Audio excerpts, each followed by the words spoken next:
សួស្តីប្រិយមិត្តទាំងអស់គ្នាសូមស្វាគមន៍មកកាន់ Channel ចំណេះដឹងប្រចាំថ្ងៃរបស់ Admin ហើយថ្ងៃនេះផងដែរ Admin នឹងលើកយកចំណេះដឹងខ្លីៗមកជម្រាបជូនដូចតទៅ Top 20 សត្វល្អិតចម្លែកបំផុតភាគទី 1 នៅលើពិភពលោកមានសត្វល្អិតជាច្រើនដែលមានរូបរាងចម្លែកខ្លាំង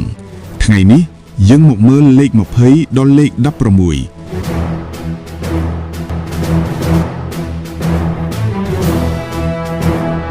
លេខ20គឺ Giraffe Vivol វាជាសត្វល្អិតដែលមានកវែងខ្លាំងកវែងនេះជួយវាក្នុងការប្រយុទ្ធនិងបង្កើតសម្បុក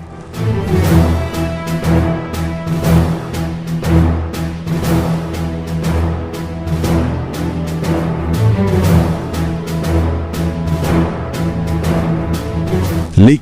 19គឺ Orchid Mantis វាមានរាងដូចផ្កា Orchid វាអាចលាក់ខ្លួនដើម្បីចាប់សត្វល្អិតផ្សេង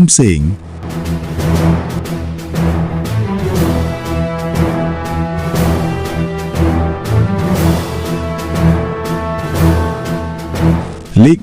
18គឺ Tree Hopper វាជាសត្វល្អិតតូចប៉ុន្តែមានក្បាលមានរាងចម្លែកខ្លាំងខ្លះមានរាងដូចស្លឹក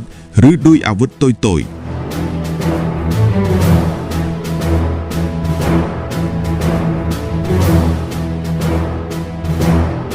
លេខ17គឺ Songbird វាមានរាងដូចមែកឈើមានមុលនេះជាវិធីដែលវាលាក់ខ្លួនពីសត្វប្រមាណ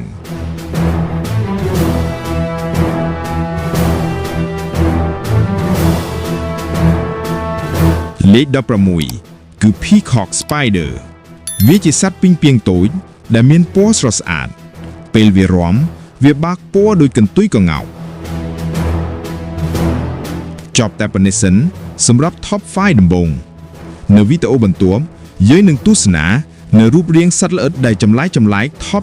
20 ភាគទី 2 បន្តទៀតសូមអរគុណ